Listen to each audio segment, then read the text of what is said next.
noite, irmão Roberto. Boa noite, irmão Geraldo. Boa noite, equipe desse programa maravilhoso, que a gente já aprendeu a amar e gostar, né? Que realmente é feito com muito carinho.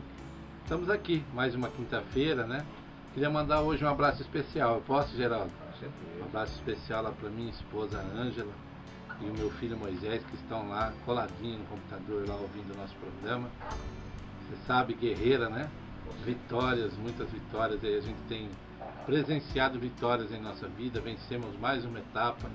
Temos certeza que Deus vai dar a vitória completa para mim e para minha família. No mundo passareis por tribulações, né? Mas tem bom ânimo, né? Eu venci o mal e nós vamos vencer junto com Cristo. Muito bem, Valmir, nós estamos toda quinta-feira meditando aqui nos temas bíblicos, no que diz a palavra. Nós já meditamos aí na questão do perdão.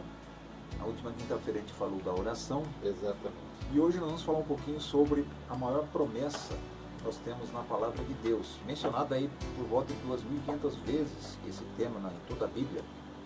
E aí é bendita a esperança do cristão, não é isso? Que é a volta do Senhor Jesus, a segunda vinda. Que muitos se perguntam, o mundo vai acabar realmente? Como vai ser o fim do mundo? E a Bíblia diz que, na verdade, o fim do pecado, o fim da dor, do sofrimento e de tudo que existe hoje, que nós conhecemos, que nos entristece, tudo isso terá fim quando Jesus voltar. Não é isso, Valmir? Então, Exatamente. nós temos com certeza uma promessa. Jesus fez alguma promessa quando ele esteve aqui na Terra para nós, para os seus filhos? É a grande promessa que pauta a vida de todo cristão. Jesus, ele colocou uma esperança, não só uma esperança, mas uma certeza para aqueles que têm fé de que ele voltaria. E ele deixou para a gente essa promessa registrada lá em João 14, do 1 ao 3, e Jesus disse o seguinte: não se turve o vosso coração, credes em Deus, crede também em mim. Na casa de meu pai há muitas moradas. Se assim não fora, eu vou-lo teria dito, pois vou preparar-vos lugar. E quando eu for e vos preparar lugar, voltarei e vos receberei para mim mesmo, para que onde eu estou, estejais vós também. Tem, Geraldo, fazendo uma consideração rápida sobre essa situação, Jesus ele coloca uma coisa aí no meio do verso 2 que muitos poucos param e se atentam para isso. Ele diz assim, ó: se assim não for, eu vos teria dito. Se nós tivéssemos nascido simplesmente para viver uma vez só e morrer e acabou, como muitos falam, Jesus ele disse isso, ó: se assim fosse, ou se assim o fora, eu vos teria dito. Mas a verdade é essa: eu vou voltar e vou preparar lugar. É verdade, Jesus aqui, ele já veio a esta terra, nós sabemos. Exatamente. Ali ele deu sua vida na cruz, então ele já foi, agora só falta ele voltar. Exatamente. Ele veio a primeira vez como cordeiro, em sacrifício pelos pecados, por tudo, para restaurar, como nós falamos nos programas passados, a união dos homens pecadores com Deus. E agora, na segunda vinda, ele vem não como cordeiro, mas nós vamos ver como também nesse estudo. Muito bem. Na verdade, muitos dizem, Valmir, que Jesus já veio, está entre nós, ele veio em espírito, ele veio de uma forma invisível, já está aqui conosco. Mas será que é realmente isso que a palavra de Deus diz? Em Atos capítulo 1, verso 9 e 11, descreve como Jesus virá. Isso, exatamente. Será que é em espírito? Será que é uma luz? Será que é de forma corpórea, visível? Como é que é? Olha só, existe uma passagem na Bíblia onde os discípulos de Jesus estavam vendo, foi ali os últimos momentos em que ele foi visto e ele estava ascendendo ao céu. E se você abrir a sua Bíblia em Atos 1, 9 e 11, como o Geraldo nos disse, né? Você vai ler o seguinte: ditas estas palavras, foi Jesus elevado às alturas, à vista deles, e uma nuvem o encobriu dos seus olhos. E estando eles com os olhos fitos no céu, enquanto Jesus subia, eis que 2 varões vestidos de branco se puseram ao lado deles. E lhe disseram: varões galileus, por que estáis olhando para as alturas? Esse Jesus que dentre vós foi assunto ao céu, virá do modo como o viste subir. Então vai ser uma volta física. Da mesma forma que ele foi visto subindo ao céu, ele será visto descendo do céu.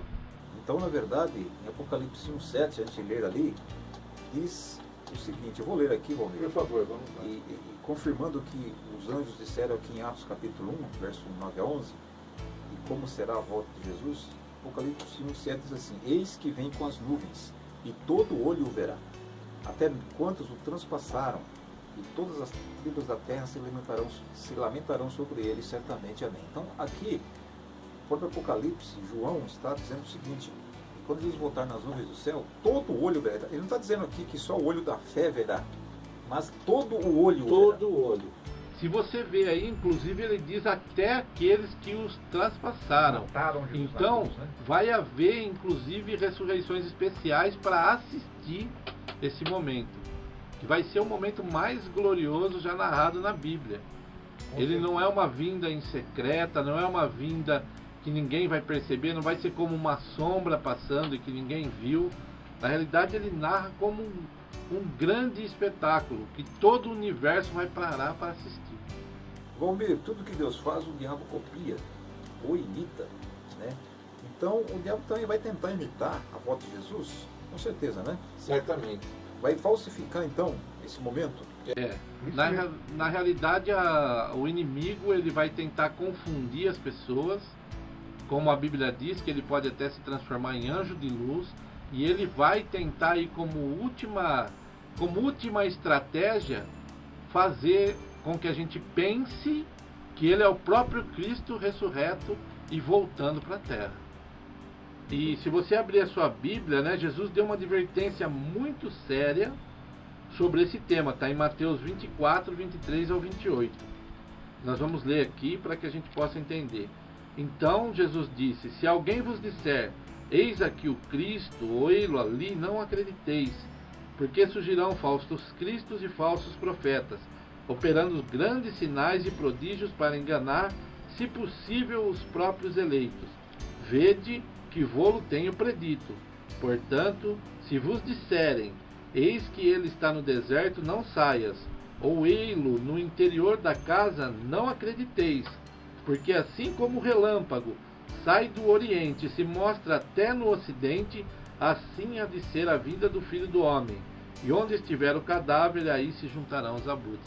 Você vê, Geraldo, que é um espetáculo que vai assim, de uma linha do horizonte à outra. É algo fenomenal e espantoso. Universal, né? Universal. Muito bem, Valmir, mas veja, Jesus ele falou que vai existir alguns sinais que estarão revelando a proximidade da sua volta. E aqui em Mateus 24, não há tempo de a gente ler tudo aqui, evidentemente, e o nosso tempo aqui ele é escasso, mas se você pegar aí, meu querido ouvinte, em Mateus 24, você vai ver aí então muitos sinais que Jesus colocou aí. Eu queria destacar um aqui, Valmir, que é no verso 14, do capítulo 24. Talvez o último sinal que ainda não se cumpriu, Exatamente. para que ele pudesse voltar a esta terra para buscar os escolhidos, aqueles que se prepararam e que serão salvos por ele, porque creram no seu sangue na cruz do Calvário. Agora, que sinal seria esse que ainda talvez não se cumpriu para a volta de Jesus? Quando ele diz todas aquelas catástrofes, todos aqueles fenômenos, tudo aquilo que iria acontecer, ele falou que não era o fim. Ele era o princípio das dores, e ele diz assim, ó, no verso 14 de Mateus 24, e será pregado este evangelho do reino por todo o mundo, para testemunha a todas as nações. Então virá o fim. Então o que falta é o evangelho ser pregado, o evangelho verdadeiro, o verdadeiro evangelho de Cristo, ser pregado para todas as criaturas da terra. Aí nós pensamos, é impossível que isso aconteça? Falta muito. Sim. Humanamente sim, mas com a força e o poder do Espírito Santo e a tecnologia hoje que se avança, por exemplo, quantas pessoas assistiram a final de Copa do Mundo? Quantas pessoas assistiram um funeral de alguém famoso, de alguém que morreu recentemente e que foi enterrado? Quer dizer, o mundo todo parou e viu. Então, Deus também usa do poder do Espírito Santo e das tecnologias que nós temos hoje para difundir o Evangelho. Então, com esse poder, muito em breve nós acreditamos que todo mundo vai poder ter esse contato com o Evangelho. Muito bem. Aí, na sequência, a gente vai falar um pouquinho sobre os sinais da natureza, porque existem vários que se cumpriram e ainda estão se cumprindo em nossos dias. A gente está vendo, na Bombeira, o aquecimento global, as geleiras se derretendo, a ameaça dos mares estarem invadindo as cidades para a destruição. Exatamente. O homem está realmente destruindo a natureza, isso tem se voltado contra o próprio homem, né? Exatamente. Então, Cristo, ele não pôde nos deixar, Geraldo, algo assim, ele não pôde marcar uma data, a hora e exatamente quando ele viria. Não. Porque nós, como pessoas, nós íamos deixar para tentar nos prepararmos lá faltando 2 minutos para acabar. E a gente sabe que não dá tempo para isso. Mas o que Jesus fez? Por amor de nós, ele pintou um quadro, ele desenhou para nós na Bíblia como estaria o mundo, como estaria o universo, como estaria os fenômenos naturais, o que iria estar acontecendo quando ele estivesse às portas. Então ele deixou bem claro, olha, nós vamos ver o dia e a hora, ele falou, nem eu sei, só o Pai. Mas a situação do mundo vai estar desta forma. E aí ele usa lá algumas referências dos sinais lá em Lucas 21, do 25 ao 28. Olha só, a partir do verso 25 de Lucas 21, a gente pode ler assim, ó, haverá sinais no sol. É o que nós estamos vendo, né, Geraldo? Nós não conseguimos ficar no sol, né? Na lua e nas estrelas. Tivemos a semana passada aí um fenômeno natural, né, que mostrou a lua. Sobre a terra, angústia entre as nações em perplexidade por causa do branido do mar e das ondas. Quem não lembra daquela grande, né? Aquele maremoto que atingiu a região costeira lá na Ásia e milhares e centenas de pessoas morreram, né?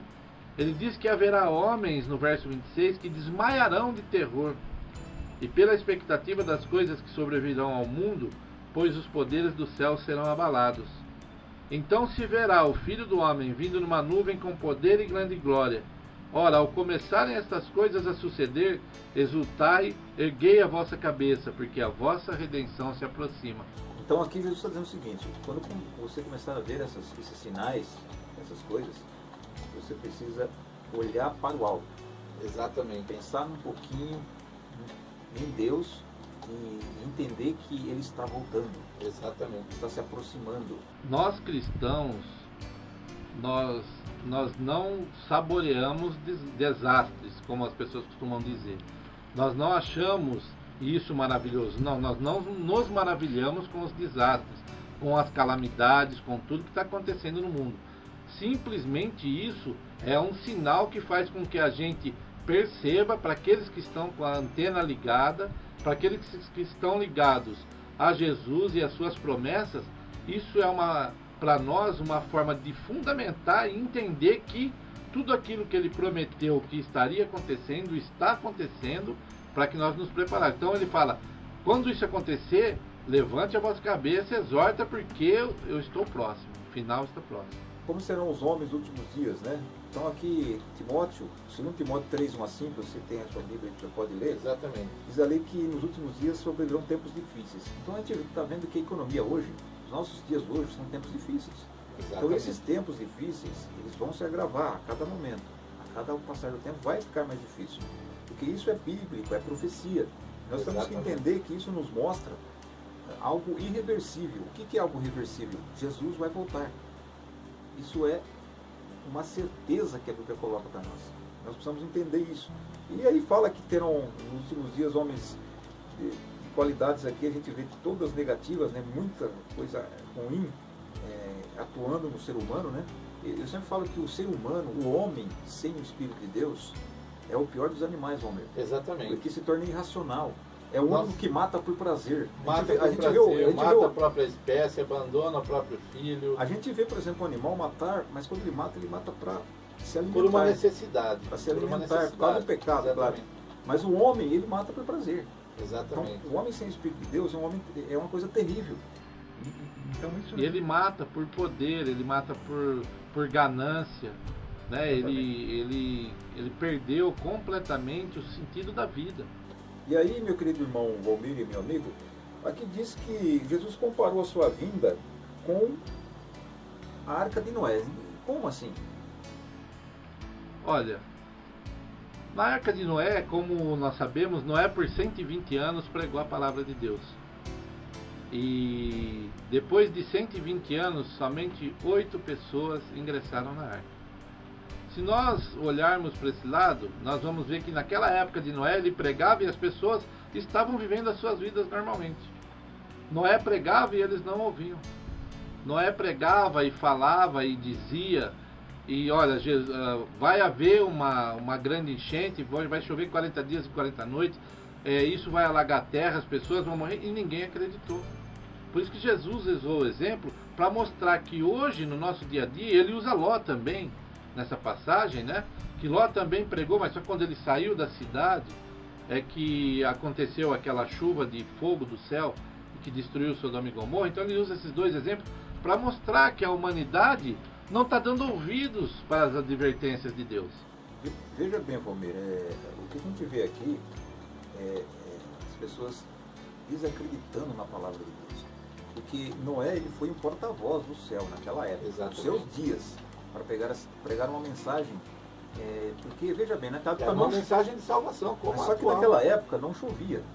Exatamente. E Noé foi anunciar um dilúvio. E as pessoas então estão falando, mas peraí, você está anunciando um dilúvio, mas não chove, então as pessoas não acreditaram. Hoje nós falamos que Jesus vai voltar, muitos não acreditam, duvidam. Até dizem o seguinte, olha, mas se Jesus voltar, vão matar ele de novo.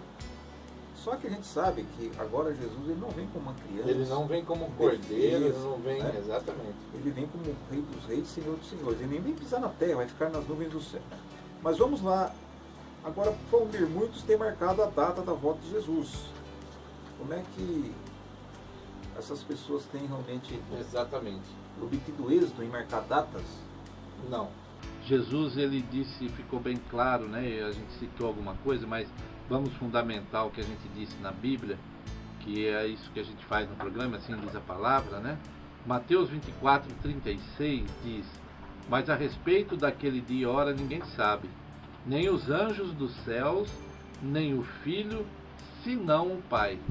Então não existe uma data marcada. Por isso Jesus, no seu infinito amor, para nos deixar também desamparados, ele pintou esse quadro das coisas que nós estamos vendo hoje. Ele falou, olha, a humanidade vai estar dessa forma. E hoje a gente olha o mundo e a gente vê que nós estamos vendo o quadro que Jesus pintou há mais de 2000 anos atrás. Com certeza. E as pessoas precisam realmente acordar para essa situação, porque o fim está próximo. A natureza mostra, né, a situação social do mundo hoje, a economia mundial também mostra que nós estamos indo para um abismo. Na realidade é um caos, exatamente. O ser humano ele está fracassando em tudo que ele faz, né? Em todas as aberturas que o ser humano tem de atuação, está fracassando. Quanto mais ele se distancia de Deus, maior é o fracasso. Agora Jesus vai vir para quê, Valmir? Para que fim Jesus voltará a esta terra? Qual é o plano dele? Qual é o sentido da volta dele a este planeta? Vamos abrir as nossas Bíblias aí em Mateus 25, que a gente está arrazoando mais sobre Mateus 24 e suas promessas, né? Então é um capítulo à frente aí, Mateus 25, 31 e 34, e a gente vai ler o verso 41 também, que diz o seguinte: quando vier o Filho do Homem na sua majestade, todos os anjos com ele, não é alguns anjos, hein, Geraldo? Não são alguns anjos. O céu vai ficar vazio. Exatamente. Todos os anjos com ele. E olha que a Bíblia diz que as areias do mar são menores do que os anjos do céu. Então todos os anjos com ele, então se assentará no trono da sua glória. Todas as nações serão reunidas em sua presença, e ele separará uns dos outros, como o pastor separa os cabritos das ovelhas. Porá as ovelhas à direita, mas os cabritos às esquerdas. Então dirá o rei aos que estiverem à sua direita: vinde benditos de meu Pai, entrai na posse do reino que vos está preparado desde a fundação do mundo. Então o rei dirá lá no verso 41, também aos que estiverem à sua esquerda: apartai-vos de mim, malditos, para o fogo eterno preparado para o diabo e seus anjos. Então, Geraldo, dessa vez ele vem para separar o joio do trigo. aquele que os discípulos disseram, o Senhor quer que a gente arranque o joio? Ele falou, não, deixa ele crescer junto com o trigo, porque agora se você for arrancar o joio, você vai machucar o trigo. Mas agora, na vinda de Cristo, na segunda vinda, aí ele vai fazer a colheita. O que é trigo será aproveitado e o que é joio será queimado. Com certeza. Muito bem, meu querido ouvinte, Jesus voltará, mas como ele voltará? Então aqui em Mateus 24, vamos apenas ler aqui o verso 30, que diz assim, ó, então aparecerá no céu o sinal do Filho do Homem. Todos os povos da terra se lamentarão e verão o Filho do Homem vindo sobre as nuvens do céu com poder e muita glória. Então aqui descreve como Jesus voltará de forma corpórea, física, visível para todas as pessoas. Sabemos que muitas pessoas creem muitas vezes no arrebatamento secreto. Jesus vai arrebatar as pessoas secretamente, um aqui, outro lá, né? A gente vê que isso não tem fundamento bíblico, porque Jesus aqui, Mateus descreve que Jesus voltará de forma corpórea, de forma que será visível para todas as pessoas, inclusive aqueles que estarão vivos, os preparados e os não preparados também. Exatamente. Todos verão, né? Com certeza. Então, Jesus voltará dessa forma, visível, e de uma forma também não silenciosa, né, Romeu? Porque as trombetas estarão tocando. O mundo vai estremecer, a Bíblia narra que as montanhas vão sair dos seus lugares, grande poder, tudo vai parar realmente, né? O universo vai parar para assistir esse espetáculo. E a Bíblia é clara em dizer que aqueles que os traspassaram, aqueles que humilharam vão assistir, quer dizer, não é só um povo escolhido, não é só um povo separado que vai ver a vinda de Jesus. Não é só aqueles que se decidiram estar do lado de Jesus. Porque ele diz que é para espanto, desespero. Você acabou de ler o verso aí. Se nós que estamos esperando Jesus, vivemos a nossa vida à espera de Jesus, por que nós iríamos entrar em desespero? Por que nós iríamos ficar apavorados? Por que nós iríamos ficar desesperados? E o verso 30 que você lê diz isso. Para quem é essa promessa? Para os que esperam ou para os que não esperam? Com certeza. O próprio Jesus falou que a vinda do Filho do Homem será como um ladrão, né? Ou seja, para aqueles que não estiverem preparados, não se prepararam, estiverem prontos, será uma surpresa. Desagradável. Exatamente. Né? Porque o ladrão vem a hora que ele não avisa. Né? Então, no julgamento, Geraldo, você é apresentado, se a gente assistir um julgamento no mundo, você vai ver que as provas contra um bandido, contra alguém que comete alguma falha, que comete algum erro, que comete qualquer coisa que é contra a lei, é lhe mostrada as provas. E aqueles que alegarem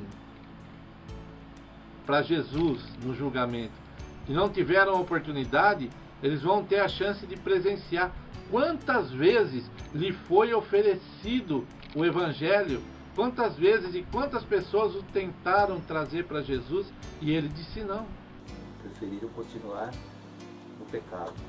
Exatamente. Então vai ser uma escolha racional. Ninguém pode alegar ter sido pego de surpresa. Ninguém pode alegar que não sabia. Porque as oportunidades e as chances são dadas a todos. Compete a nós aceitar e decidir. Eu quero. Eu preciso disso para a minha vida. Muito bem. Só aqui no verso 3 do capítulo 5 de 1 Tessalonicenses, 5, verso 3, diz assim: quando andarem dizendo paz e segurança, eis que lhe sobrevirá repentina destruição. Convém as dores de parto a que está para dar a luz, e de nenhum modo escaparão. Nós estamos assistindo o universo, ao nosso mundo, trabalhando para tentar dar um jeito próprio nas coisas. Isso aconteceu também com Abraão e sua esposa, que tentaram interpretar a palavra de Deus e fazer com que ela tivesse um filho da criada, e a gente sabe o que virou, o que aconteceu. Quer dizer, sempre que a gente tenta agir com as nossas próprias forças para interpretar a palavra de Deus, a gente acaba piorando a situação. Vai haver sim, a Bíblia diz que em poucos momentos que vai dar a impressão que está tudo em ordem, que está tudo em dia. Lá no final, olha, a humanidade tomou jeito, a humanidade está fazendo isso. Você lembra que a Bíblia diz assim: tendo forma de piedade, negando-lhe entretanto o poder. Então vai ter muita gente agindo, aparentando piedade, aparentando que, olha, agora sim a humanidade deu um jeito, agora sim a humanidade conseguiu fazer alguma coisa. Então, aí vem a repentina destruição. Muito bem, eu queria terminar aqui com um verso que está em Lucas 21:36, meu querido amigo, meu querido ouvinte. E aqui é Jesus, ele faz um apelo, né, Valmir? Isso, vamos para ver. cada um de nós. Eu queria transformar esse apelo para o nosso apelo final do programa hoje, já que nós estamos chegando nos minutos finais do programa.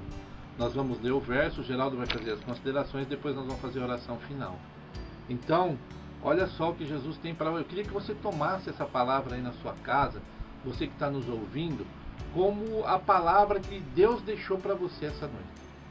Queria que você refletisse sobre ela, sobre tudo que nós dissemos aqui, mas em especial sobre esse verso.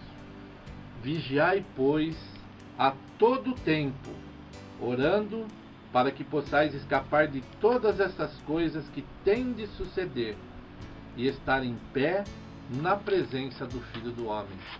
Então, é isso que nós esperamos que você, rádio ouvinte, possa refletir essa noite. Reflita sobre a palavra de Deus, reflita sobre as promessas de Deus, reflita sobre o quanto Ele te ama, o tamanho do sacrifício dele e o que Ele espera de você. É só que você aceite. Então Ele deixa claro, vigia, olha, vê se o que eu disse lá 2000 anos atrás está acontecendo agora e se a partir disso você acha que eu estou às portas. E fique comigo, me abrace, eu estou do seu lado, você não está sozinho e eu vou levar você até o final para que você chegue em pé lá. Essa é a promessa de Jesus. Então, veja, Valmir, o que diz a palavra aqui é o seguinte, que nós devemos, como seres humanos e indivíduos, analisar com muito carinho, estudar com muito carinho a palavra de Deus. O que nós estamos falando aqui no programa, é claro, é apenas bem simples, uma parte, mas você pode se aprofundar aí na sua casa estudando a palavra de Deus, a Bíblia.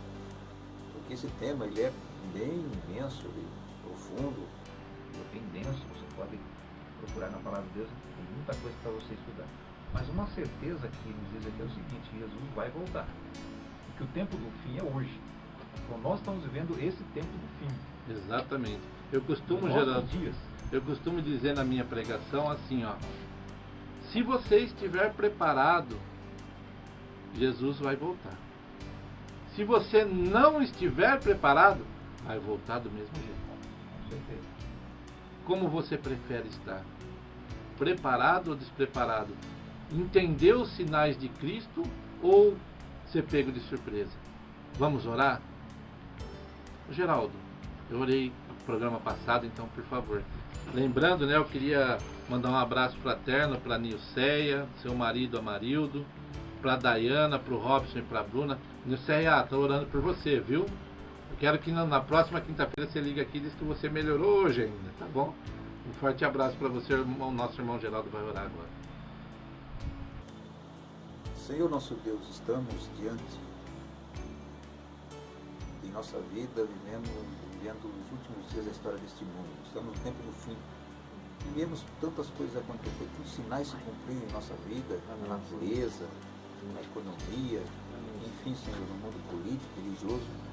E isso nos faz entender que o Senhor está voltando muito em breve. Amém, Pai. Nos dê forças, sabedoria para entender isso e nos preparar, para que naquele dia não sejamos pegos de surpresa, mas possamos estar preparados e prontos para subir contigo e morar contigo por toda a eternidade. Amém. Lá no céu tem moradas. Cada um de nós temos uma morada lá separada e pronta para cada um de nós. O Senhor tem o desejo de nos levar para lá.